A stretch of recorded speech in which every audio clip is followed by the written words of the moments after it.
"You must be Sophia." She said my name. His mistress. Standing at the first-class counter with my husband's hand on her back, said my name like she'd known it for months, like I was someone he had already told her about, already filed away. I was 15 feet away holding both of my babies, one on each hip, 65 pounds of toddler and a broken carry-on wheel, and 2 years of a marriage I had given everything to. And she looked at me with no shame. None. And Julian didn't even flinch. He picked up her luggage and turned his back on his own children. That was the moment I stopped being afraid of him and started planning.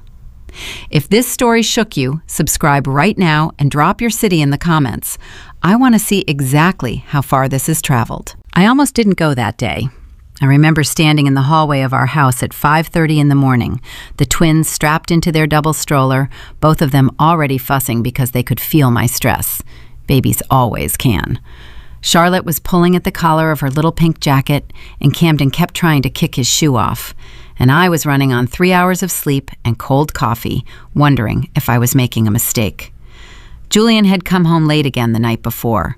I had heard the door close at almost midnight, heard him moving through the kitchen, and I had pretended to be asleep because I was too tired to fight, too tired to ask the questions I already knew the answers to.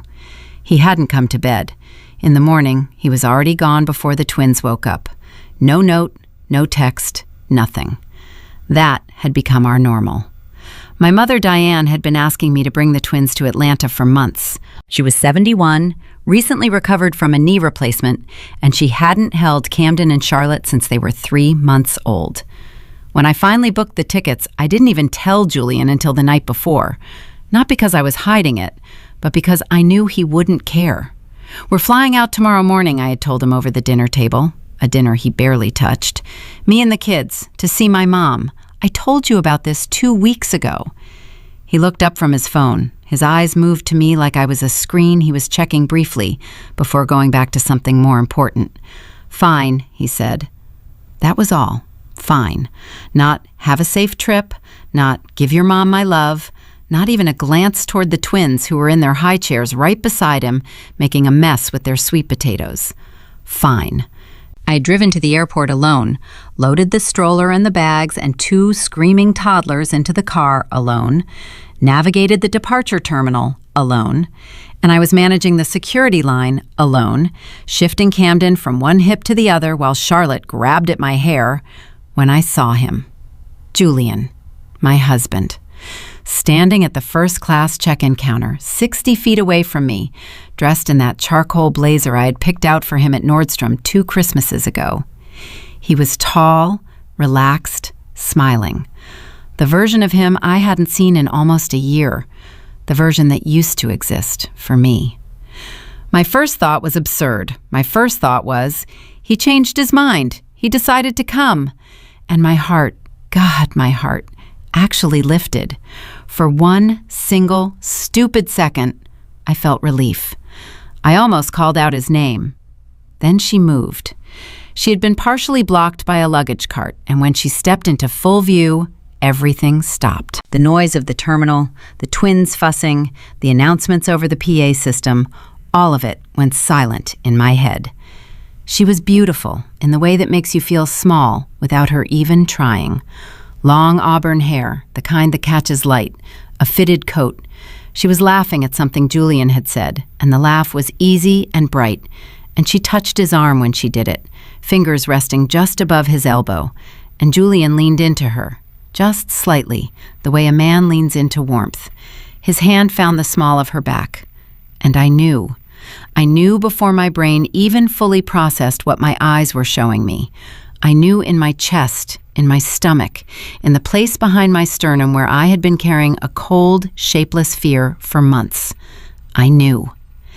Camden chose that exact moment to let out a scream so sharp that the woman in line ahead of me flinched, and Julian's head turned.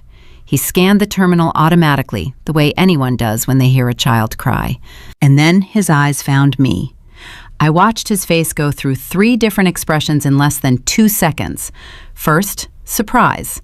Then something that might have been fear. Then, and this was the one that broke me, nothing. His face went completely, deliberately blank. No guilt, no shame, no reaching for an explanation, just nothing. He turned back to her. He actually turned his back on me. My feet were moving before I made any decision to move them. I was walking toward him, both twins on my hips, my carry-on strap cutting into my shoulder, and every step felt like I was wading through wet concrete. "Julian," my voice came out wrong, too small, too careful. He didn't turn around. The woman said something to him, tilting her head toward the check-in agent, and he nodded and reached down to pick up her carry-on, a sleek caramel leather bag, and set it on the counter for her. He picked up her bag. I was standing 15 feet behind him with two 18-month-old children, and he was picking up her bag. "Julian," louder this time. He turned slowly, like he had been hoping I would stop. "What are you doing here?" he said. That was it. That was the greeting. No stumbling, no stammering, no reaching for a lie, just 4 words, flat and cool, as if I were someone he vaguely recognized from the neighborhood. Charlotte started crying. A real cry now, not fussing. She could feel it. She pressed her face into my neck and cried, and I held her tighter, and I looked at my husband and I said, "What am I doing here?" "Julian, what are you doing here? I thought you were in New York." "My plans changed," he said. "Your plans changed. I'm heading to New York now." He said it the way you say something when you have rehearsed it. Steady, uninflected, a man who had prepared for this moment. The woman at the counter hadn't turned around. She was focused on her phone, fingers moving, supremely unbothered. "Who is she?" I asked. Something flickered in his eyes. "A colleague." "A colleague." "Sophia, don't." The word came out hard, harder than I expected. Camden had gone quiet, his head on my shoulder, watching his father with those enormous dark eyes. "Don't say my name like that. Don't. Julian, I am standing here with our children, with your children, and your—" My voice cracked. I hated that it cracked. "You're picking up her luggage." He exhaled through his nose, the way he did when he thought I was being dramatic. "This isn't the place," he said quietly. "You're right," I said. "It's really not." Then the woman turned around. I don't know what I expected. Embarrassment, maybe, some acknowledgement of the situation. But she looked at me with an expression I can only describe as curious, like she was studying something mildly interesting. Her eyes moved from my face to the twins, then back to me, and she smiled, a small, composed smile that said she had already done her math on this situation and wasn't worried about the outcome. "You must be Sophia," she said. The air left my lungs. She knew my name. She knew my name, which meant he had told her about me, which meant this was not some new accidental thing. This had been a conversation. She had been a subject. I had been reduced to a name that someone mentioned in passing, my wife, Sophia, and she had filed it away, and she was looking at me now the way you look at something that used to matter to someone you love. "I'm sorry," I said, and my voice was very quiet. "I don't think I caught yours." She didn't answer. She looked at Julian, one eyebrow slightly raised, like this was his mess to manage.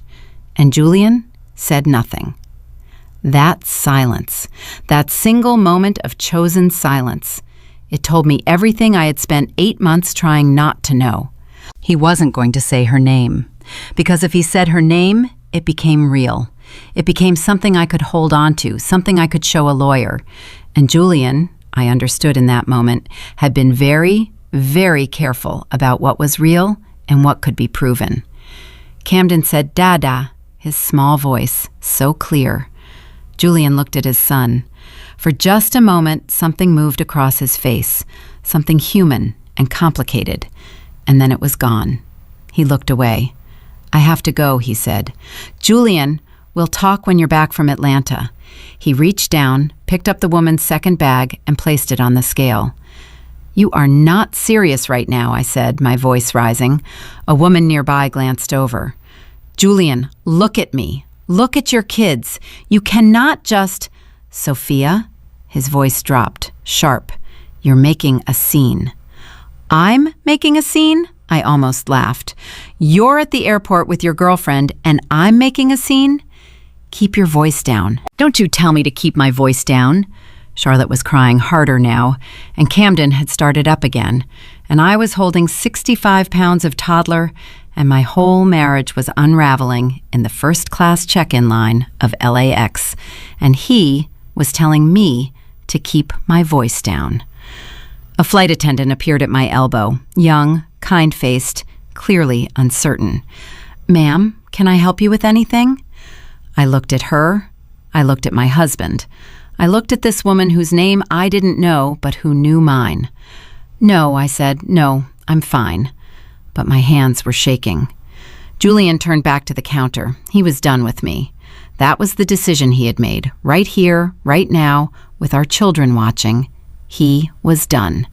He signed something the agent slid toward him, and the auburn-haired woman picked up her boarding pass and tucked it into her coat pocket, and she still hadn't looked at me again. "Julian," one more time. I had to try one more time. "Please, for 2 minutes, please just talk to me." He turned part way, profile only. "Go catch your flight, Sophia. Your mother's waiting." And he walked away. He walked toward the first-class security entrance, her bag in his hand, and he did not look back once. I stood there. I don't know for how long. Charlotte's crying slowed to hiccups against my shoulder. Camden was very still, the way he got when he sensed something he didn't understand. People moved around me, the great indifferent river of air travel, and I stood in the middle of it, and I thought, I knew. I knew, and I let him convince me I was wrong. Because I had asked him. 3 months ago, I had sat across from him at that same kitchen table after a night I'd found a hotel receipt in his jacket pocket. 1 hotel, 2 guests. And I had asked him, point blank, with my heart hammering in my chest, "Is there someone else?" And he had looked at me with something that felt like hurt, genuine hurt. "I can't believe you would ask me that," he'd said. "After everything I'm doing to keep this family afloat." I had apologized. I had actually apologized to him. I thought about that now, standing in the middle of LAX with my babies and my broken carry-on wheel and my wrecked mascara, and something in me shifted. Something that had been soft and bruised and hoping quietly for months began to go very still, very quiet. The kind of quiet that isn't emptiness, the kind that's preparation. I made it to my gate. I don't remember all of it. The security line, the TSA agent who helped me fold the stroller, the kind older gentleman who let me go ahead of him when he saw my arms full of children. I moved through it like I was on autopilot, 1 foot, then the other. But my mind was working. The hotel receipt, the late nights, the way he flinched once when I picked up his phone, the business trips that seemed to multiply this year, the way he stopped asking how I was doing. Not just recently, but months and months ago. The way he looked at me sometimes, not with contempt, not with anger, but with something worse. Absence. Like I was furniture he had learned to move around. And she had known my name. She had looked at me and said, "You must be Sophia," with absolutely no shame, which meant he had told her about me in a context that didn't require shame, which meant she believed, she had been given reason to believe, that I was already part of his past. I found our gate. I got the twins settled, Charlotte on my lap and Camden beside me with his stuffed rabbit, and I pulled out my phone. My fingers found my contacts before I'd fully made the decision. The name I was looking for was near the bottom of my favorites, someone I hadn't called in almost 2 years. Patricia Reeves, family law attorney, one of the best in Los Angeles. She had handled my college roommate's divorce, and she had been ruthless and brilliant. And my roommate had walked away with the house, the car, and full custody. Patricia answered on the second ring. "Sophia," she said, "it's been a while." "It has," I said. My voice was steadier than I expected. Camden leaned against my arm and I pressed a kiss to the top of his head. "I need to ask you some questions." Of course, Patricia said, and I could hear her already shifting into that particular focused attention that lawyers use when they know something serious is coming. What's going on? I looked at the gate across from mine. A family, a husband, a wife, 2 kids about Camden and Charlotte's age. The husband was down on one knee tying his daughter's shoe, while the wife laughed at something their son was doing. Just a regular, ordinary, completely unremarkable moment. And it hit me like a wall. That was supposed to be mine. That had been the agreement. That had been the life I thought I was building when I married Julian at 29, when I gave up my position at the marketing firm to raise our children, when I gave him every bit of myself I had. Sophia, Patricia said. I'm here, I said. I'm here. I'm sorry. I pressed my fingers to my eyes and took one long breath. I found out today that my husband has been having an affair. I saw them together at the airport. A brief pause. Okay, Patricia said, and her voice was careful and precise. Okay, first question. Do you have joint accounts? Yes. How much is in them? I thought. Our joint checking, maybe $12,000. Our savings, closer to $40,000. Is your name on the mortgage? Yes. Good. Second question. Are you employed right now? No, we agreed I would stay home with the twins for their first 2 years. Julian handles all the finances. Another pause, longer this time. Sophia, Patricia said, I need you to do something for me when you land in Atlanta. Okay. I need you to write down everything you remember from today, every detail. Time, place, what you saw, what he said. Don't post anything on social media. Don't confront him by text or email yet. And when you get back to Los Angeles, I need you to come see me before you go home. Can you do that? Charlotte put her small hand flat against my cheek, just rested it there, her tiny warm palm, the way she did sometimes when she felt me tense. I covered her hand with mine. Yes, I said, I can do that. Good, Patricia said. And Sophia, I want you to listen to me carefully. I'm listening. He made a mistake today, a big one, and I'm going to make sure he knows exactly how big. I closed my eyes. For the first time since I had seen Julian's hand on that woman's back, I felt something other than pain. The boarding announcement came over the speakers. Atlanta, Delta Flight 2847, now boarding families with small children. I stood up. I settled Charlotte on my hip and took Camden's hand, and I walked toward the gate. Julian thought he had discarded me at a check-in counter in LAX. He thought he had said, "Take care of yourself, Sophia," and that was the end of the story. He thought the woman he had stopped seeing, stopped choosing, stopped coming home to. He thought she was just going to quietly fold. He had never been more wrong about anything in his life. I handed the gate agent my boarding pass. She smiled at the twins. "Safe travels," she said. "Thank you," I said, and I meant it.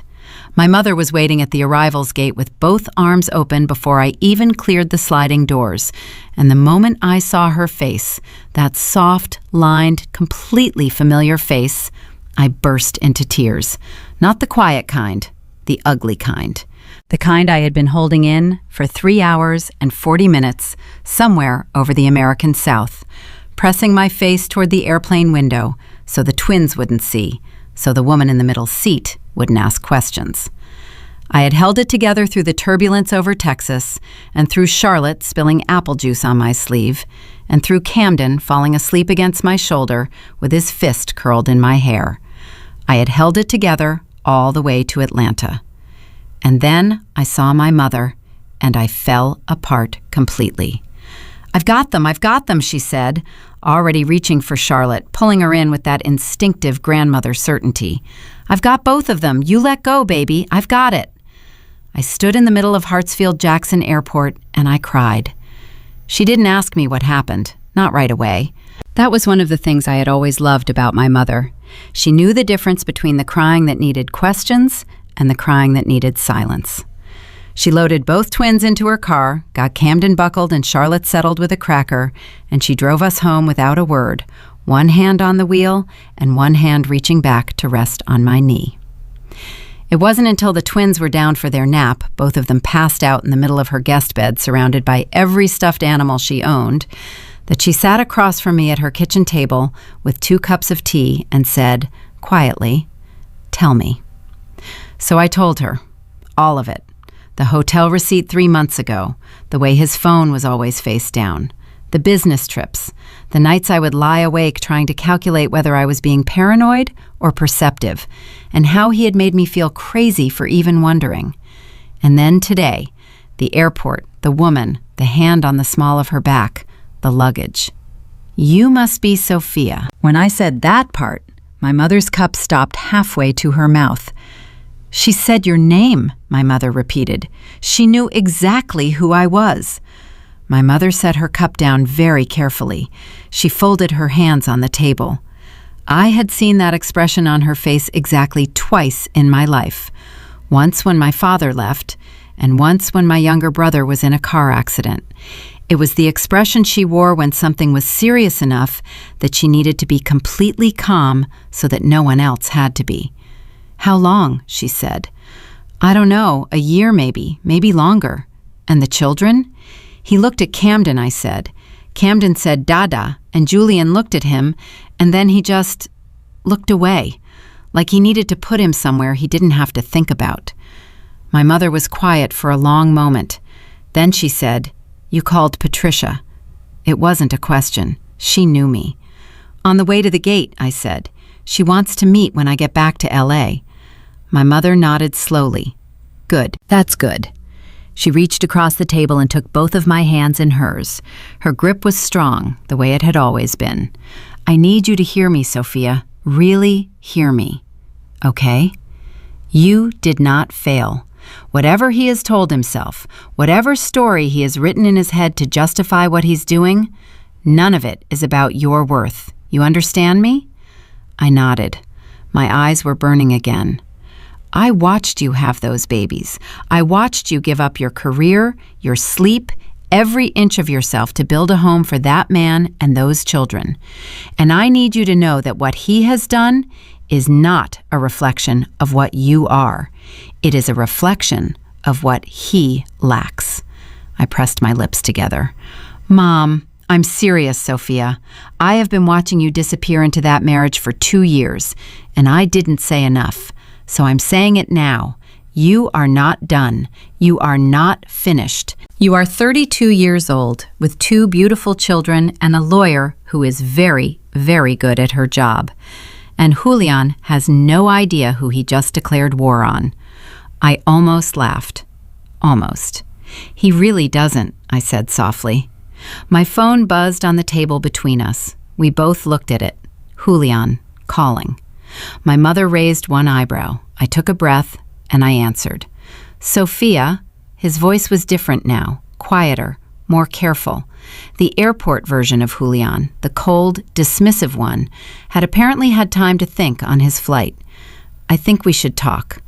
"I agree," I said. My voice was very steady. I was proud of it. "What happened today? I know how it looked." "I know how it looked too," I said. It looked exactly like what it was. A pause. "It's complicated." "No," I said, "it's actually not. What's complicated is that you had our children's father looking our son in the eye and then choosing to walk away from him in an airport. That's the complicated part. The rest of it is pretty simple." "Sophia, I don't want to do this over the phone." "Then you should have thought about that before you carried her luggage in front of me." I heard him exhale. "Julian, I'm in Atlanta. I'm not going to fight with you tonight. But when I come home, we are sitting down with lawyers, both of us. That conversation at the airport, that was the last conversation we have without attorneys present." Silence. Long enough that I wondered if the call had dropped. Then, "You're being dramatic." And there it was. There was the word. The word he had been using on me for 2 years like a tool to sand down my edges, to make me doubt every instinct I had, every observation, every moment of righteous clarity. "Okay," I said. "Okay?" "Yes, okay, Julian." I kept my voice even. "I'll talk to you when I'm home." I ended the call. My mother looked at me. Dramatic, she said flatly. His favorite word. She shook her head slowly. What does Patricia need from you right now? She wants documentation, everything I can remember. And she said the most important thing right now is the finances. She asked about our accounts. My mother frowned. What about them? There's about $50,000 total, joint accounts. I hesitated. Patricia didn't say anything specific yet, but she asked about them twice. My mother stood up. She went to the counter, picked up her phone, and came back to the table. She set it in front of me. Call her back, she said, right now, tonight, before he has time to think. I looked at her. It's 8 o'clock. She gave you her direct number, didn't she? She had. Patricia had given me her cell number when we hung up at the gate, told me to call any time. I called. Patricia answered in 2 rings. Again, I was beginning to think she never really slept. Sophia, good. I was hoping you'd call back tonight. She didn't waste time. I've been thinking about your situation since we spoke. I need to ask you something, and I need you to be completely honest. Of course. Has Julian ever transferred large amounts of money out of your joint accounts? Irregular amounts, amounts you didn't authorize or weren't explained.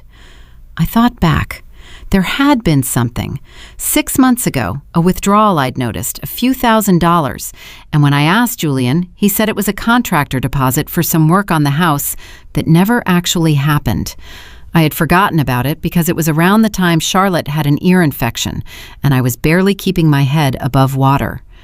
There was something, I said slowly. Maybe 6 months ago, a few thousand. How much exactly? I'm not sure. Maybe 4,000? I can look at the statements. Do that tonight, Patricia said. And Sophia, I want you to look at the last 12 months. Every statement. Write down anything that seems irregular. Any cash withdrawal over 500. Any transfer to an account you don't recognize.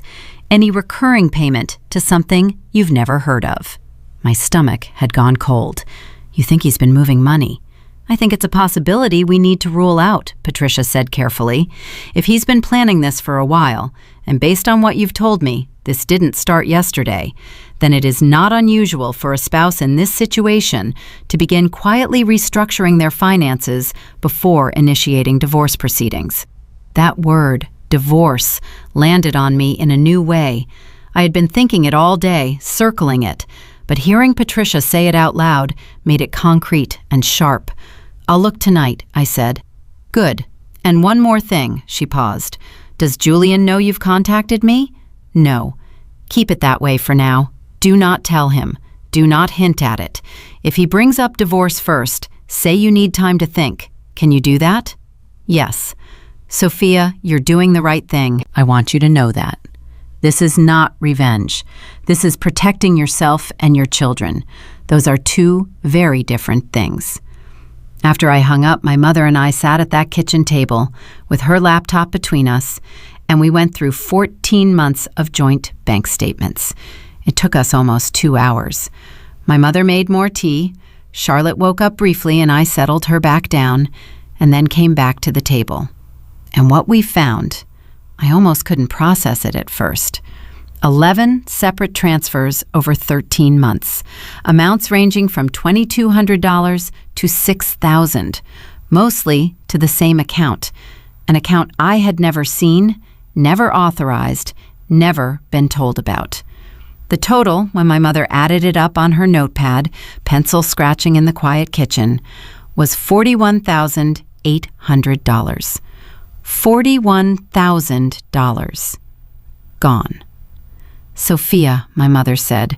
Her voice was very careful. I see it, I said. He's been doing this for over a year. I see it, Mom. I wasn't crying. I want to be clear about that. I thought I would be, but I wasn't. What I felt looking at those numbers was something I can only describe as a door closing. Not slamming, closing.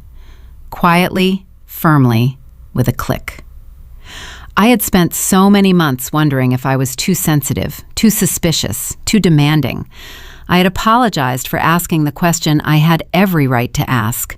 I had folded myself smaller and smaller to fit into the space he left me, believing that if I was just patient enough, understanding enough, present enough, He would come back to me. He had never left to come back. He had been building an exit the entire time. I took a photograph of every single statement with my phone. Then I emailed everything to Patricia. She responded within 20 minutes, which meant she was either still at her desk at 10:30 at night or she had been waiting. Her response was 4 words. Perfect. I have enough. I set my phone down. My mother was watching me from across the table. What are you thinking? She asked. I thought about Julian at the airport, the way he had said, "Take care of yourself, Sophia," like I was an acquaintance he was wrapping up a polite conversation with. The way he had looked at Camden, just for a second, just long enough for me to see what it cost him to look away. The way the woman had known my name and still hadn't blinked. I thought about who I had been before Julian, the woman I'd been at 26, at 27, before I had slowly let someone else's idea of me become the only idea I had of myself. I'm thinking, I said slowly, that he has been very careful, very deliberate, and that he is absolutely certain that I don't have the strength to fight back. My mother nodded once. I'm also thinking, I continued, that he's about to find out what I'm actually made of. She reached across the table and squeezed my hand. Outside, Atlanta was dark and quiet. Inside, the twins were sleeping peacefully in the next room, their small chests rising and falling, entirely unaware of what their mother was building in the kitchen while they dreamed. $41,000. Over a year. Patricia Reeves, with 4 words and the steady certainty of a woman who had done this before. Julian had been planning for months. He had been careful, calculated, and completely convinced that he was the only one with a plan. He had made one enormous mistake. He had underestimated me. I spent 4 days in Atlanta, 4 days that felt like 4 months and 4 minutes at the same time, depending on the hour and which version of my brain was running. During the days, I was a mother, feeding, bathing, chasing, laughing when Camden tried to eat my mother's reading glasses, and pretending I didn't see Charlotte systematically dismantling the lower shelf of the bookcase. I was present and functional, and I made pancakes on Sunday morning, and I took the twins on a walk to the park, and I watched them discover grass with the kind of pure, unburdened joy that only an 18-month-old can manage.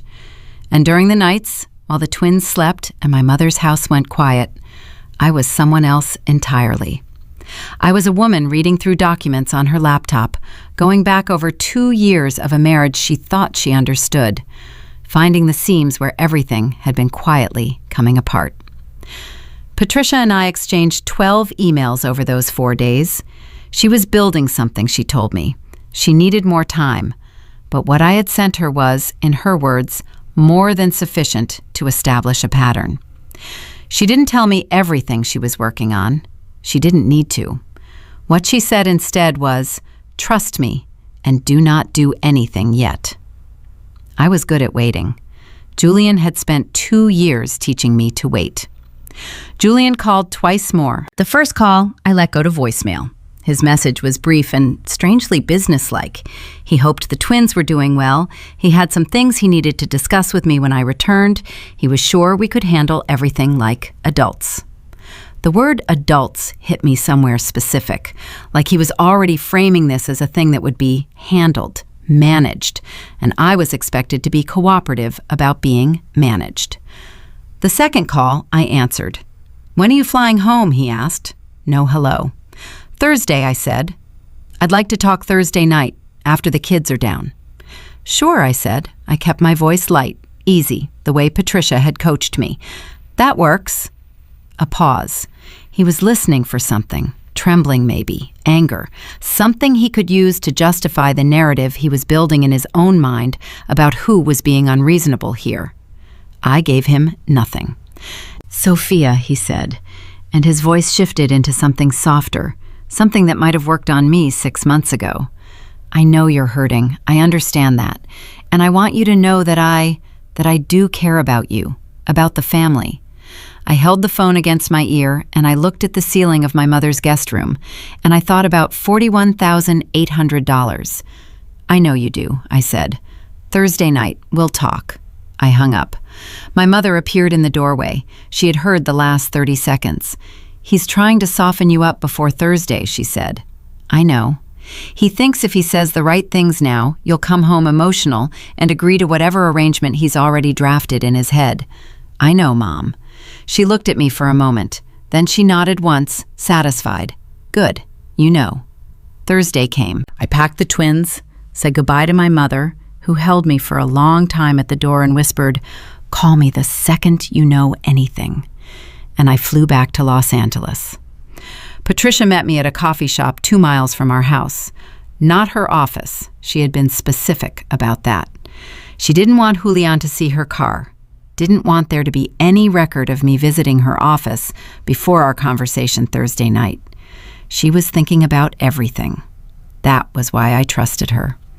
She was already there when I arrived, laptop open, a folder on the table beside her coffee. She stood to hug me, and then we both sat down and she got straight to it, the way she always did. I need to tell you several things, she said. Some of them are going to be difficult to hear. I need you to stay with me. I'm with you, I said. The account those transfers were going to? I had a forensic accountant colleague take an informal look. She paused. It's a personal account, not a business account. And the account was opened 14 months ago. 14 months ago. Camden and Charlotte had been 4 months old. There's more, she said. I did some checking on Julian's business travel. The trips to New York, the Chicago conference, the Dallas meetings. I had someone make a few calls. She opened the folder and turned it toward me. 3 of those trips in the last year don't align with any conference, any client meeting, any business event I could find connected to his firm. I stared at the paper. He wasn't working. He was somewhere, Patricia said carefully, just not where he told you he was. The coffee shop noise seemed very far away suddenly. People laughing, cups clinking, the hiss of an espresso machine. Normal sounds from a world that didn't know what I was sitting in. Who is she? I asked. Do you know? Patricia looked at me evenly. Her name is Danielle Marsh. She's 28. She works in business development at a tech company in Santa Monica. They met, as far as I can tell, about 16 months ago at a conference that Julian actually did attend. 16 months. My twins were 3 months old 16 months ago. I had been home, barely sleeping, barely functioning, learning how to keep 2 human beings alive on no sleep and a body that didn't feel like mine anymore. And Julian had been at a conference meeting Danielle Marsh. 16 months, I said. The words tasted like metal. I'm sorry, Patricia said, and she meant it. I breathed in, I breathed out. The account, the $41,000, was that going to her? Not directly, Patricia said. That's the interesting part. The account is in Julian's name only. He's been accumulating it. What he's been building is a private reserve, money he controls, money that isn't counted in marital assets when and if divorce proceedings begin. She leaned forward slightly, which tells me he's been planning this for over a year. He wasn't going to come to you. He was going to wait until the reserve was large enough, and then he was going to present you with terms. Terms, I repeated. A settlement offer. Probably structured to look reasonable enough that you would take it without looking too closely. He would have had a lawyer draft it. You would have been handed paperwork, probably during an already emotional conversation, probably with some pressure to sign quickly. She paused. Sophia, I believe he intended to get out of this marriage while keeping the majority of the assets you both built. Something in me went very still and very cold, because I remembered something. About 3 months ago, Julian had mentioned, casually, over breakfast, so casually, that his firm was restructuring its partnership shares, and that for tax purposes, it would make sense to move some assets around, and he might need me to sign some forms. I hadn't thought anything of it. I'd said, okay. He'd never brought the forms to me. Patricia, I said, about 3 months ago, Julian mentioned possibly needing me to sign some financial documents. He never followed through. Would that? Her eyes sharpened immediately. What kind of documents? He didn't specify. He said something about partnership shares and tax purposes. She wrote something down, fast. Sophia, that may have been a test. He was seeing whether you were paying attention. When you didn't push back or ask questions, he either decided you were complacent enough to proceed or, more likely, he decided to move forward in a way that didn't require your signature at all. She looked up, which is exactly what he did. Everything he moved from accounts that only required his authorization. I sat back in my chair. Julian had been 3 steps ahead of me for over a year. I had been walking through my own marriage like someone walking through a house that was already sold. "What do I do?" I asked. "Tonight, you go home. You have your conversation with Julian. You do not mention me. You do not mention the account. You do not mention Danielle Marsh or the fake business trips. You listen to whatever he says, you stay calm, and you let him believe he is still in control." She closed the folder. "And tomorrow morning, I file." "File what?" "Everything." She said it simply, like it was the most straightforward thing in the world. Divorce petition, emergency financial restraining order to freeze the joint assets and flag the private account. Detailed affidavit with the transfer records, the travel discrepancies, and documentation of you as the primary caregiver for both minor children. She looked at me steadily. "Julian is going to wake up tomorrow and find out that his very carefully constructed exit plan has been locked from the outside." I looked at her for a long moment. "Will it work?" I asked. "I've done this 15 times, Patricia said. It works." I drove home. The house was quiet when I walked in. Julian's car was in the driveway, so he was there, somewhere. I got the twins inside, got them fed and bathed and into their cribs, stood over Camden for a minute and watched him curl around his rabbit, watched Charlotte spread out like a tiny starfish the way she always did. Then I walked downstairs. Julian was in the kitchen. He had made dinner, actually cooked, which he hadn't done in months, and the table was set, and for a disorienting second, it looked like a life I recognized. He turned when he heard me, and his face did something careful and controlled. "The twins down?" he asked. "Yes." "I made pasta. Are you hungry?" "I'm fine." He nodded. He sat down at the table. I sat across from him. The pasta sat between us, untouched. "Sophia," he began. "Julian," I said at the same time. We both stopped. He gestured for me to go first, the way he always had, a habit of politeness that had survived everything else that had died between us. "I want to ask you something," I said, "and I want you to tell me the truth, not the version you've been practicing, the actual truth." Something moved behind his eyes. He recognized this version of me, or he was trying to, and finding that he didn't quite have a file for it.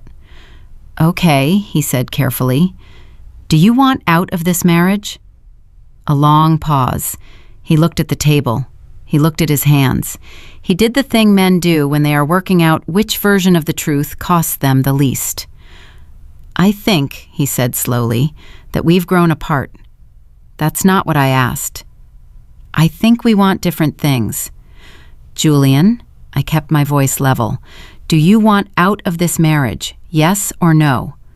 He met my eyes. "Yes," he said. And there it was. There was the word I had been orbiting for months. The word that had been in every late-night thought, every ignored phone call, every dinner eaten in silence. 1 syllable, 3 letters. Yes. "Okay," I said. He blinked. He had expected tears, I think. He had expected the conversation to fracture into emotion, into my emotion, which he would then manage and redirect until he ended up in the position he wanted. "Okay," he repeated. "Yes. If you want out, we'll figure out how to do that in a way that is fair and that puts our children first." I folded my hands on the table. "I just need you to be honest with me. No more performances. No more fine and we'll talk later and you're being dramatic. If we're doing this, we do it honestly." He studied me.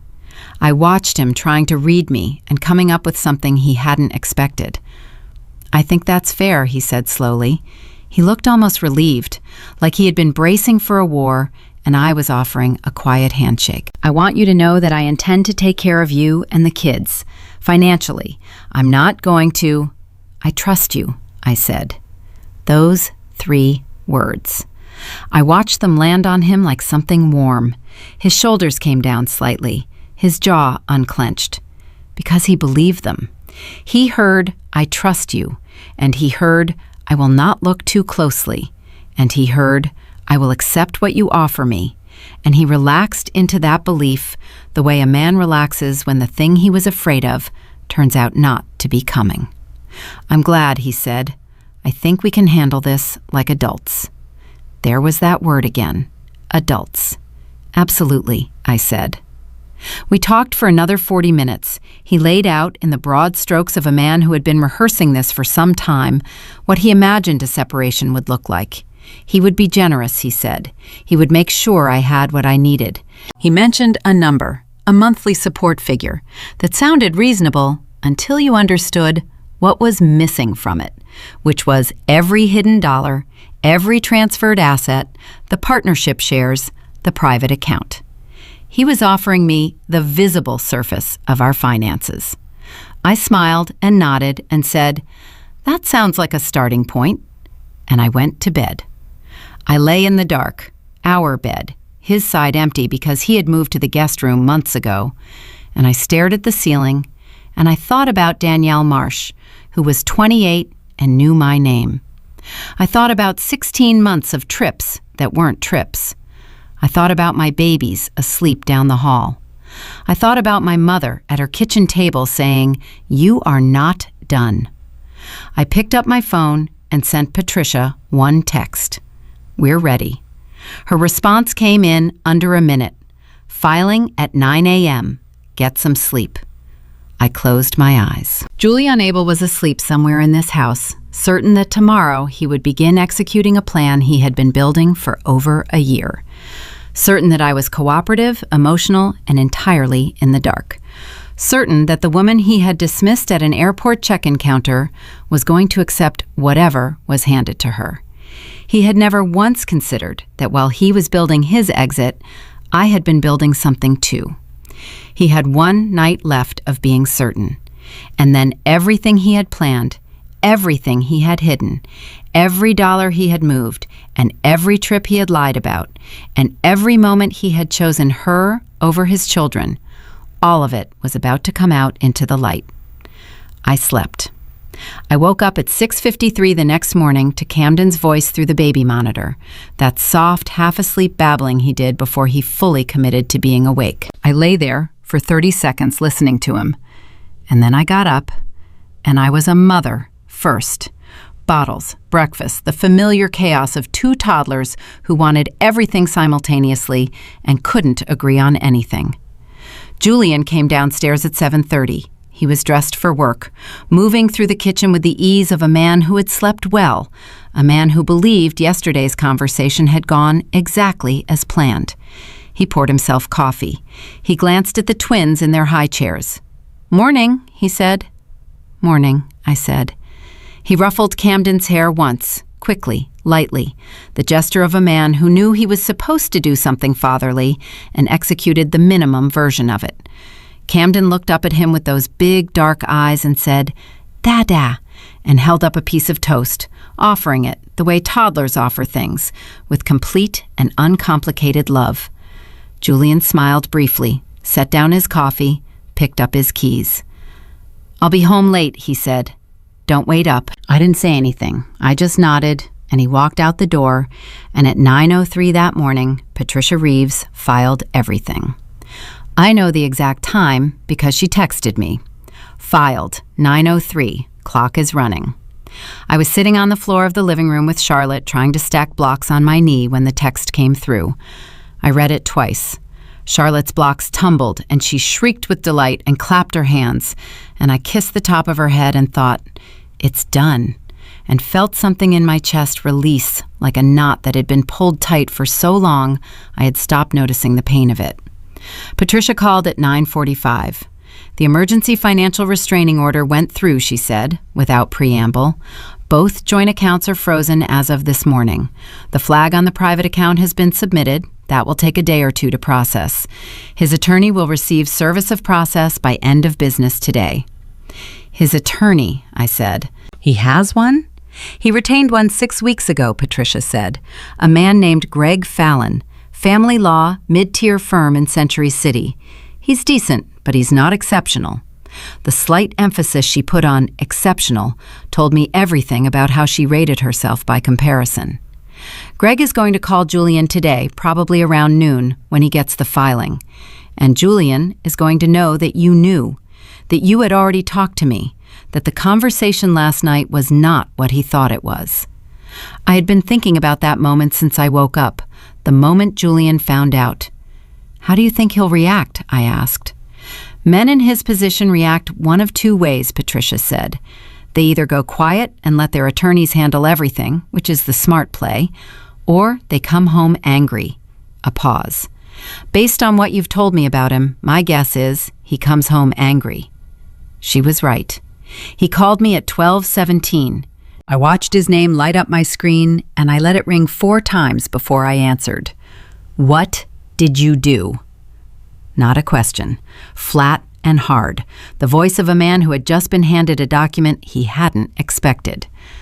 I retained legal counsel, I said, like any reasonable person in my situation would. Sophia, you froze our accounts. Patricia froze our accounts. On my behalf, yes. Are you out of your mind? His voice cracked slightly on the last word, and beneath the anger there was something else, something that sounded a lot like panic. The particular panic of a man who realizes his plan has been disrupted before he could execute it. We had a conversation last night. We agreed to handle this like adults, I said. Yes, and adults, Julian, hire attorneys. Adults document financial misconduct. Adults protect themselves and their children. A sharp silence. Financial misconduct, he repeated. The words were careful, deliberate. $41,800, I said, transferred out of our joint funds over 13 months, to a personal account you opened without my knowledge 4 months after our twins were born. I kept my voice completely steady. Would you like to talk about that? Because I've had several days to think about it, and I have a lot of questions. Nothing. Not a word. The silence went on long enough that I checked the screen to make sure the call hadn't dropped. Then, I want to come home and talk. Talk to Greg Fallon, I said. That's what he's there for. Sophia, I'll see you when I see you, Julian. I ended the call. My hands were not shaking. I want to say that clearly. My hands were not shaking. 6 months ago, even 3 months ago, a phone call like that would have left me sick, trembling, second-guessing every word I'd said. But something had changed in me since the airport. Something had calcified. It wasn't anger exactly. It wasn't coldness. It was clarity. The specific clarity that comes when you have stopped hoping for a different version of the truth. He came home at 4:15. I heard his car in the driveway, and I was not surprised. I had the twins in the living room, Charlotte working on her blocks again, and Camden dragging a toy truck back and forth across the floor. I was sitting on the couch, waiting, in the way Patricia had told me to wait. Calm, documented, with my phone recording in my pocket. Julian walked through the door, and he looked like a different man than the one who had left that morning. His jacket was off, his tie loosened, his face carrying that particular tightness of someone who had spent 4 hours in a contained fury. He looked at the twins. Something passed across his face, not the quick, performative acknowledgement from this morning. Something more complicated. Charlotte looked up at him and said, "Dada," brightly, and held up a block, and Julian stopped walking for a moment. Then he looked at me. "Can we please go somewhere and talk?" he said. Not a question, a barely held request. "The twins are awake," I said. "We can talk here." "Sophia, here or not at all?" He sat down across from me. He put his elbows on his knees and his hands over his face for a moment. And then he looked up and he said, "The account, that money was mine. It was from my bonuses, from my additional work. I had every legal right to do it without telling me? To set aside money, yes, for 14 months, without a word. I was planning for our future." I almost laughed. I caught it in time. "Julian, stop. I need you to stop talking to me like I'm someone you can still manage. The accounts, the trips that weren't trips, Danielle Marsh. Patricia has all of it. Greg Fallon has all of it. It is no longer a conversation about what you tell me and what you don't. It's a legal matter now. He flinched when I said her name, Danielle Marsh. Something cracked open in his face for just a second. Surprise, maybe, or the very belated arrival of shame. How do you know her name? He said quietly. I know a lot of things, I said. I've had a lot of quiet nights to figure them out. He was still for a long time. Camden drove his truck into the leg of the coffee table and made an explosion sound, completely oblivious. Charlotte had moved on from blocks to pulling the pages of a board book with great concentration. I never wanted it to be like this, Julian said finally. His voice was quieter now. The hard edge was gone, and what was underneath it was something I almost recognized, the exhausted, truthful register he used to use with me in the first years of our marriage, when we still told each other real things. I know that doesn't help, but I need you to know I never wanted to hurt you. I know, I said. And I did know. That was the complicated part, the part no one tells you about when they imagine betrayal as a clean, simple thing. Julian had not woken up one day and decided to destroy me.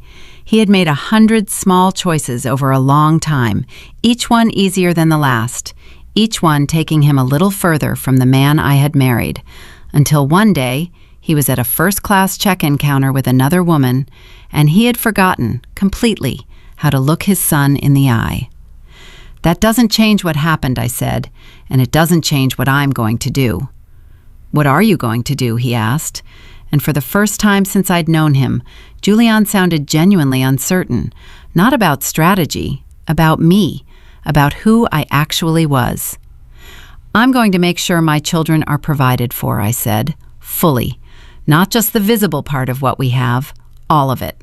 The accounts, the partnership shares, the assets, all of it is going to be examined and divided fairly. And I'm going to ask for primary physical custody. Sophia, you walked away from your son in an airport, I said, and my voice finally moved, just slightly. A shift, a tightening. He called you Dada, and you looked away.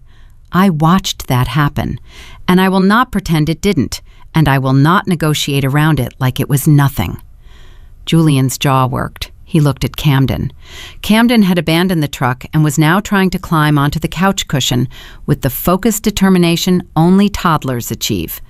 Julian watched him for a moment, and I watched Julian watch him, and something in the air between us shifted, not toward reconciliation, not toward anything warm, but toward something honest, something real. Maybe the first real thing we had said to each other in over a year. I'm not a bad father, Julian said, low, almost to himself. You could be a good one, I said. That's still possible, but it requires you to stop running from what you did and start showing up for them.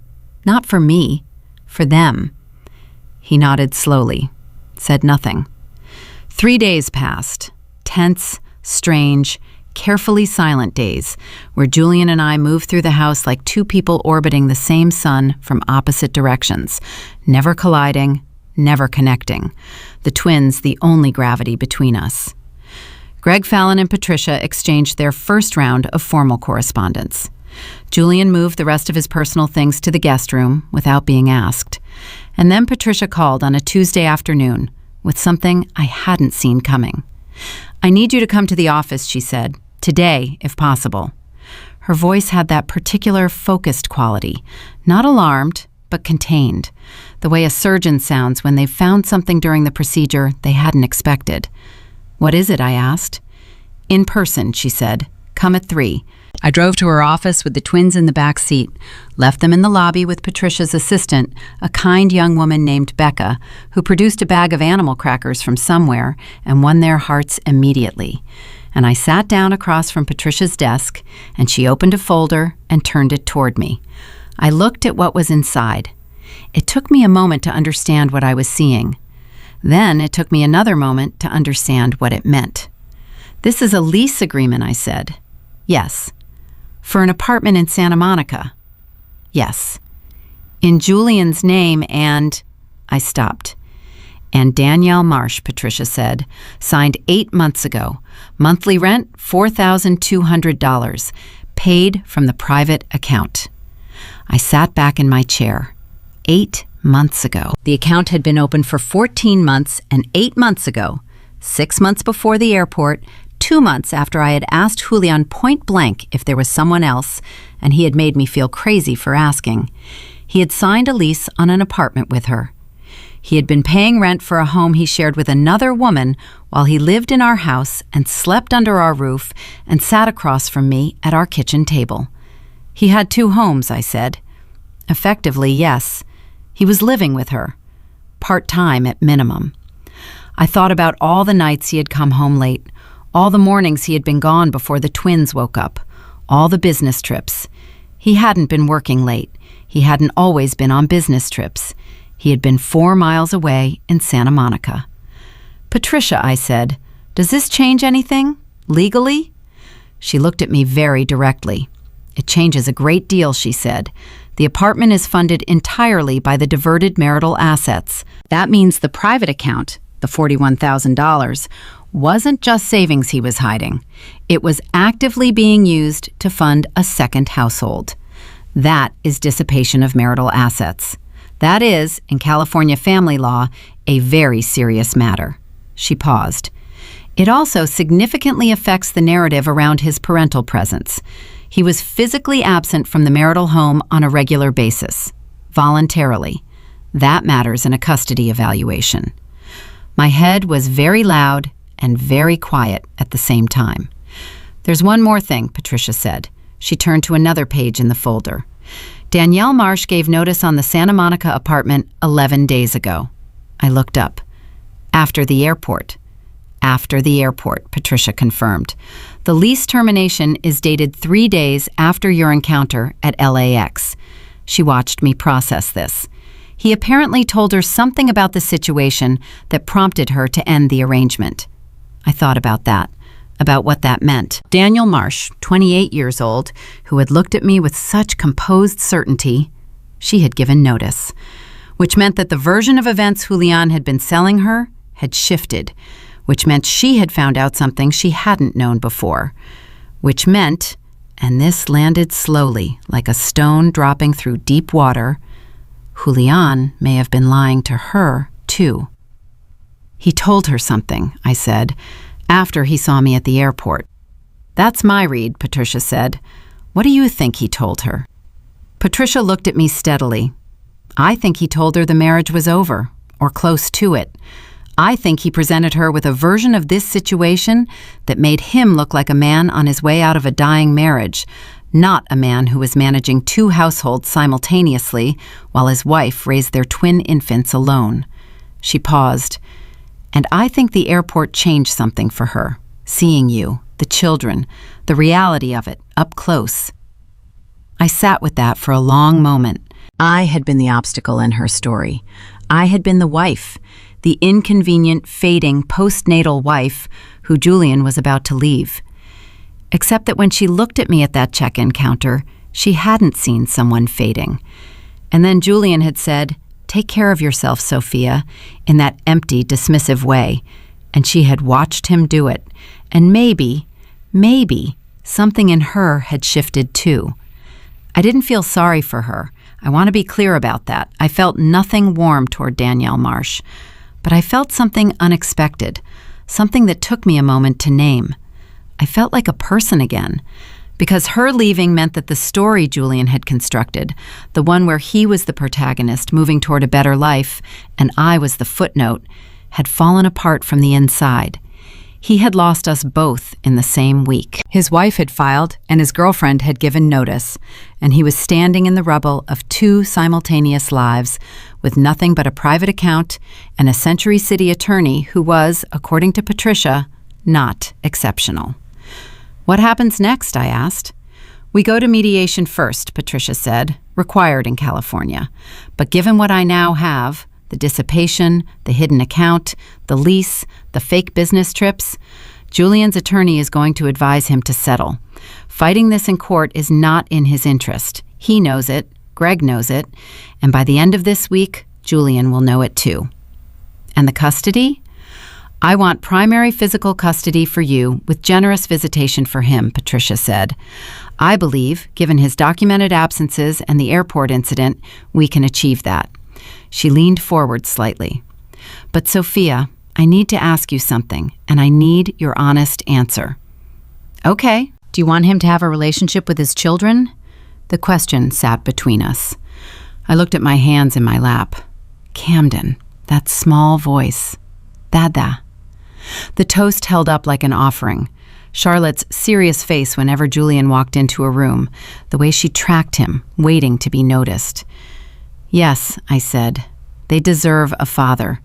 Even if he's been a terrible husband, they deserve a father. I paused. I need him to be better for them than he was for me. That's all. Patricia nodded, wrote something down. That's the right answer, she said quietly. And for what it's worth, I've been doing this for 20 years. Most people in your seat either want blood or they've given up entirely. You're asking for something harder than both of those. You're asking for something fair.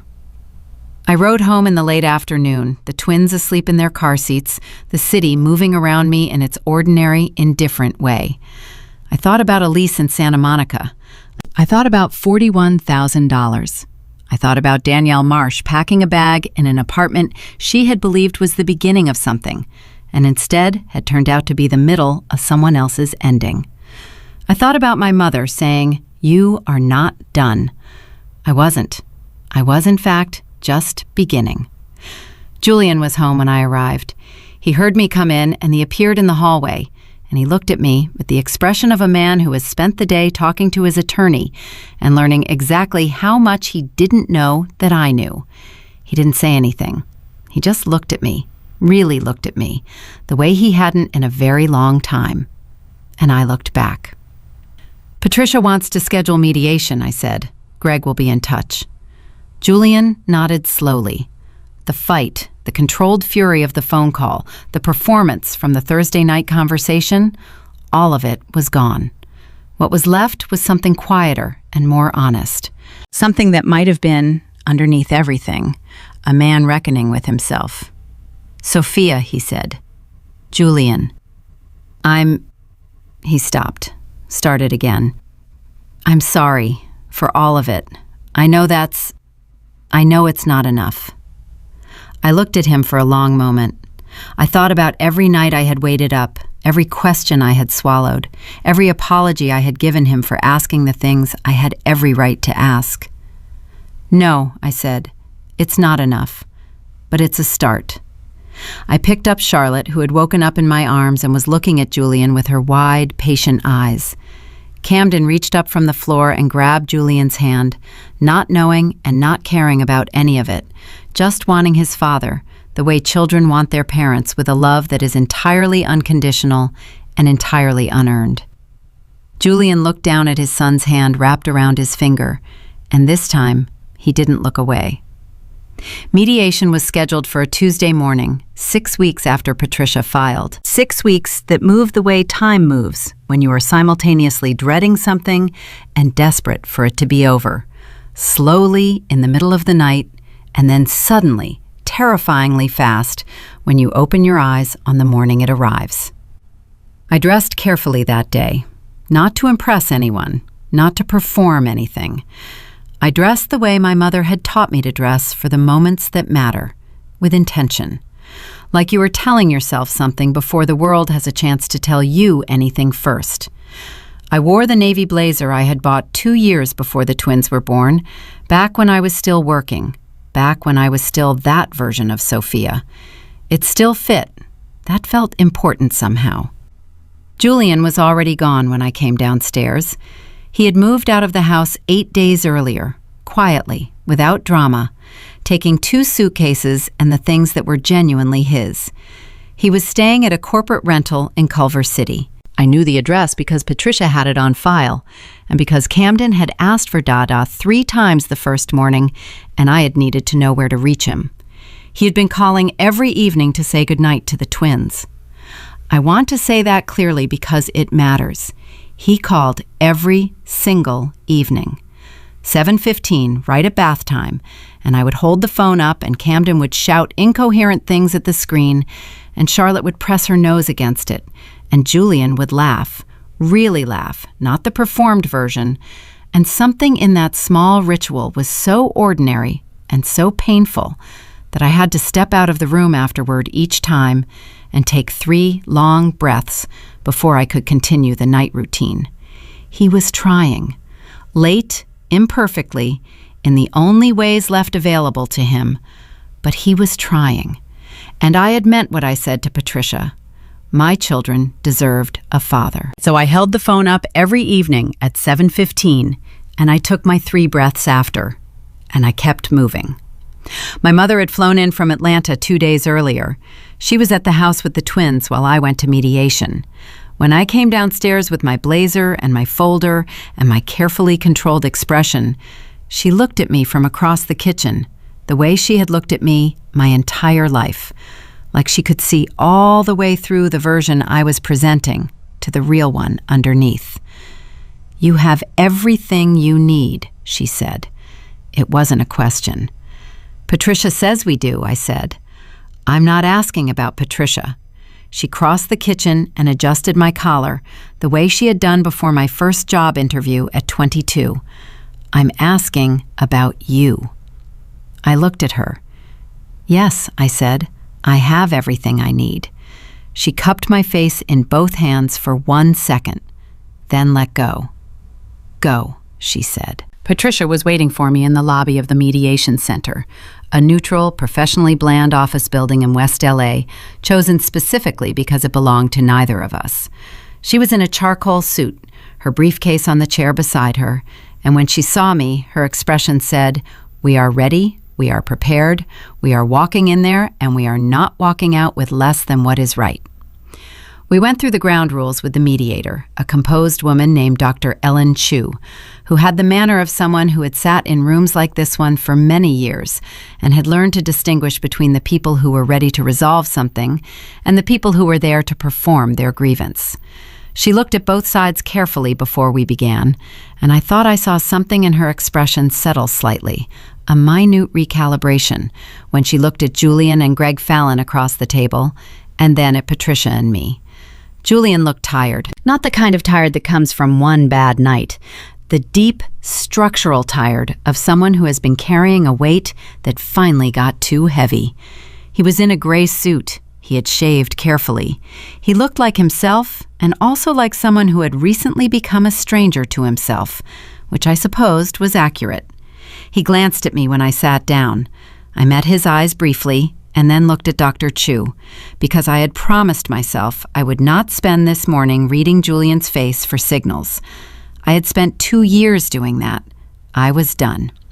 "I'd like to start with the children," Patricia said, before Greg Fallon could open his mouth.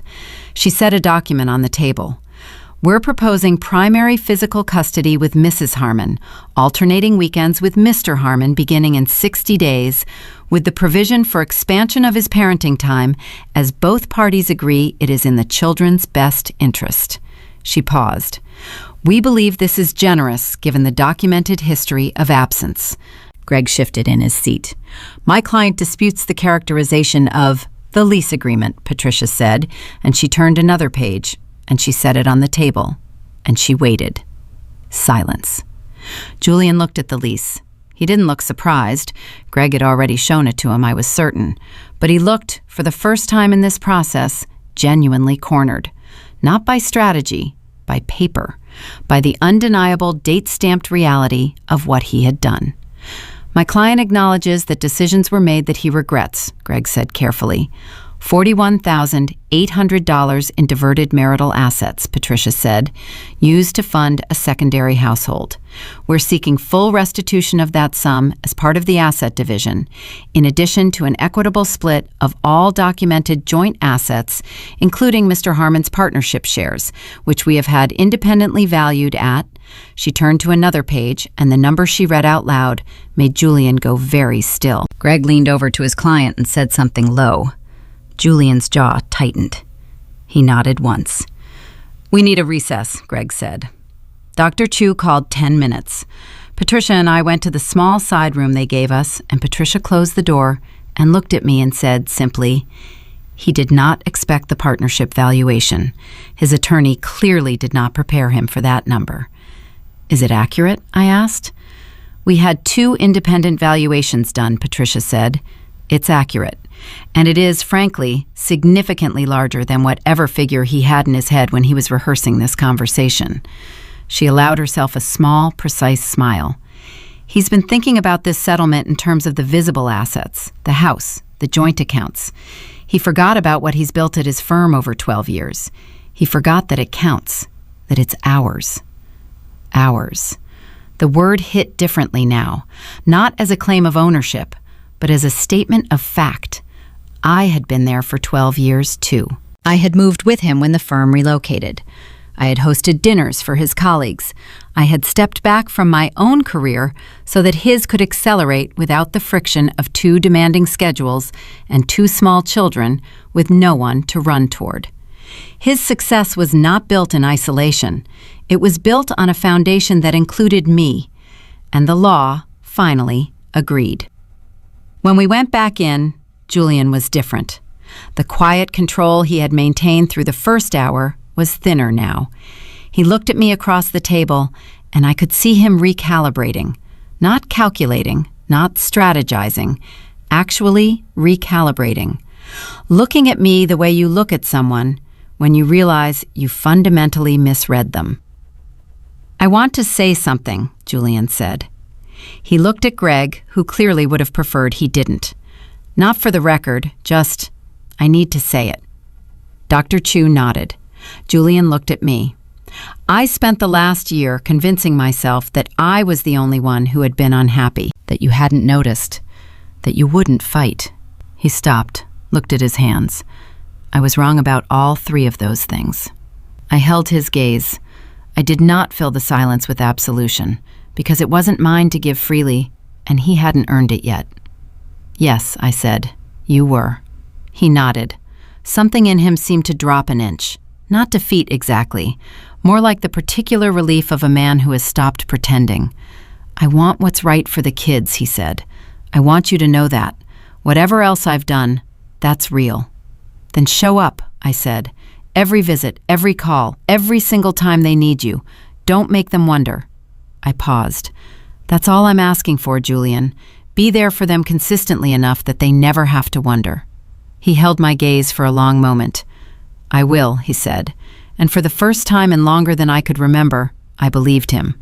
It took 4 more hours. 4 hours of Patricia and Greg going back and forth, of numbers and timelines and provisions and conditions, of Dr. Chu redirecting and reframing, of Julian asking 2 questions about the custody calendar that told me he was genuinely thinking about the logistics of being present rather than the optics of appearing cooperative.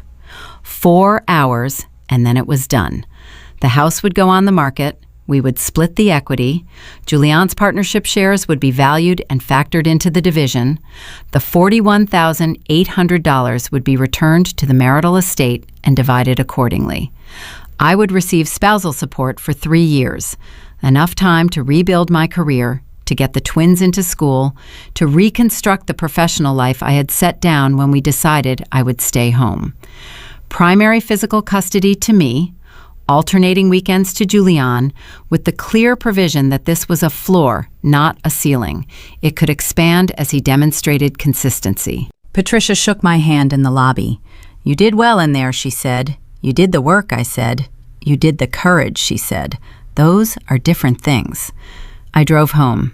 My mother was on the floor with the twins when I walked in. Camden was using her as a climbing structure, and Charlotte had fallen asleep against her shoulder, completely boneless, the way sleeping toddlers go. My mother looked up when she heard me. I nodded. She closed her eyes for 1 second, opened them, smiled. "Good girl," she said softly. That night, after the twins were in bed, my mother and I sat at the kitchen table, the same kind of late-night kitchen table that had become, in the past 6 weeks, the place where I processed the pieces of the life I was rebuilding. And she poured 2 small glasses of the bourbon she had brought from Atlanta, and she said, "Now what?" It was the right question. The question that was waiting on the other side of all the paperwork and depositions and mediation tables. Now that the immediate battle was over, now that the structure of what came next had been established, now what? I called my old boss, I said, Marcus, from the firm. I reached out last week. My mother raised her eyebrows. He said, there's a position, I said. It's different than what I was doing before. More senior, actually. More responsibility. He said, I stopped, because what Marcus had actually said was still doing something in my chest when I thought about it too directly. He said he had been waiting for me to be ready, that the door had always been open. My mother looked at me for a long moment. He kept the door open for 2 years? Apparently. She shook her head slowly, not in disbelief, but in the quiet satisfaction of someone who has always believed something that is now being confirmed. Because you were worth waiting for, she said simply. I started back at the firm 7 weeks later. Part-time initially, 3 days a week, with the twins in a care program 2 blocks from the office that Charlotte hated for exactly 4 days, and then loved with the wholehearted enthusiasm she brought to everything. Camden cried at drop-off for 2 weeks and then began leading other children around the playground with the authority of a small general, which I chose to interpret as a sign that he was going to be completely fine. I was not magically fine. I want to be honest about that. There were mornings that first month when I sat in my car in the parking structure for 5 minutes before I could make myself walk into the building. Not because I was afraid of the work, but because I had been so small for so long that inhabiting a bigger space felt physically unfamiliar. There were evenings when the house was quiet after the twins were down, and the specific quality of that quiet, the absence that used to be Julian, the absence I had learned to dread and was now learning to exist inside without drowning, hit me harder than I expected. Grief is not logical. That is the thing they don't tell you. You can know with absolute certainty that a marriage needed to end, that it had been over long before you were willing to name it, that you are objectively in a better position now than you were 6 months ago, and you can still grieve it. You can grieve the version that was supposed to exist, the man you married at 29 before all the slow erosions, the family that should have been different, the mornings you should have had. I let myself grieve those things. My therapist, I had started seeing someone named Dr. Pia Nair, who had a direct, unsparing quality I immediately trusted, told me in our 3rd session that the goal wasn't to stop feeling the loss. The goal was to stop letting the loss be the only thing I felt. She was right. I worked on it. Julian showed up on the first visitation Friday with a car seat he had clearly just purchased, still with the tag on it, and an expression of concentrated effort that would have been funny if it hadn't also been strangely moving. He was nervous. I could see it in the way he stood at the door, formal, trying too hard, as if arriving to a job interview rather than picking up his own children. "The car seat's installed correctly?" I asked. "I watched a YouTube video," he said, 3 times. "Julian, I had the fire station check it," he said. "This morning. I drove there at 7:30 and made a firefighter verify it." I looked at him.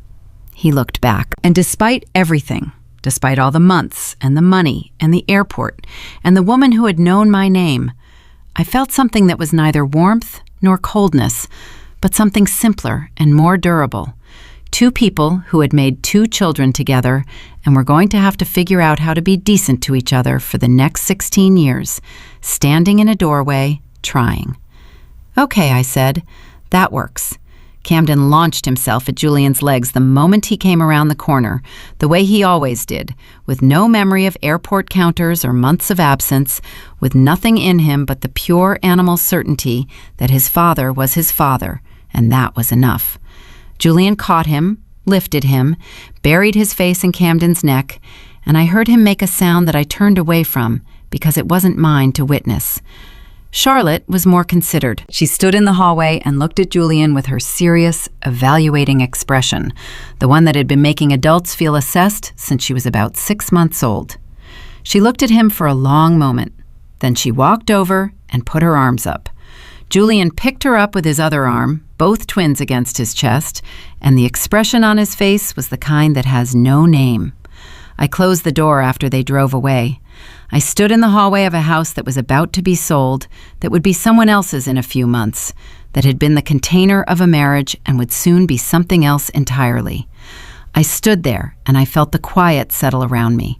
Not the lonely kind, not the kind that sits on you like weight, the kind that has room in it, the kind that means there is space now, actual space, to figure out what comes next.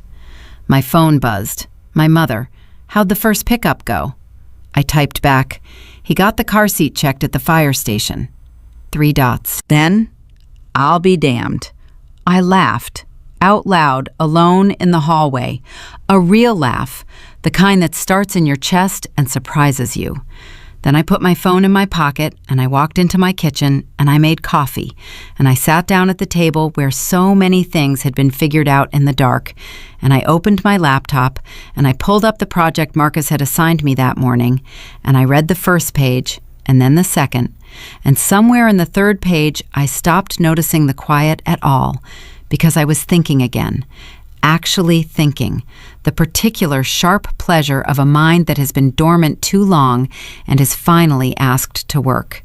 And the morning came through the window and the coffee cooled at my elbow, and I didn't notice that either.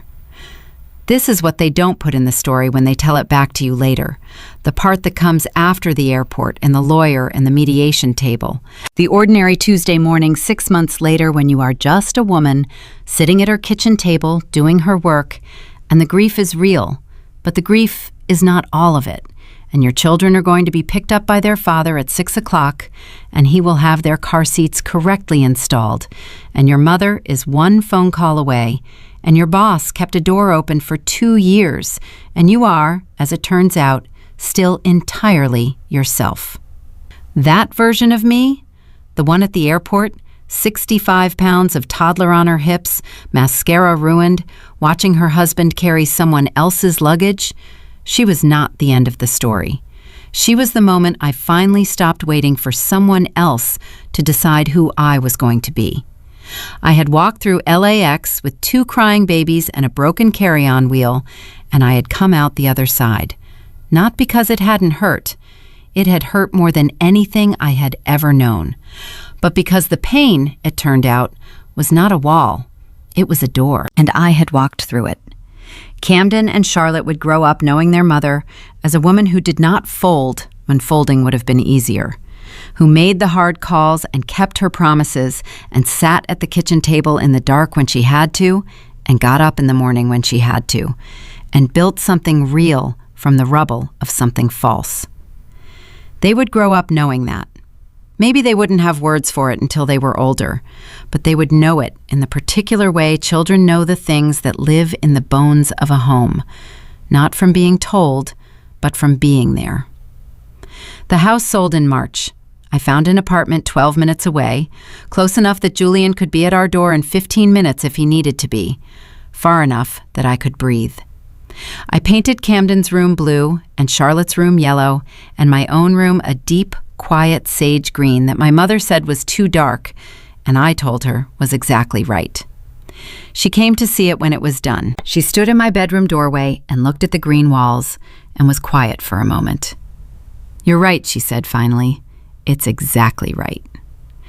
I had come to LAX with 2 babies and a heart full of hope I didn't know yet was misplaced. I had stood in the middle of the loudest silence I had ever heard, and I had made a phone call, and I had kept moving. I was not the woman Julian had decided I was, the one who would fold quietly, accept what was offered, and be grateful for the minimum. I was never that woman. I had just temporarily forgotten. I remembered now, and I was never going to forget again.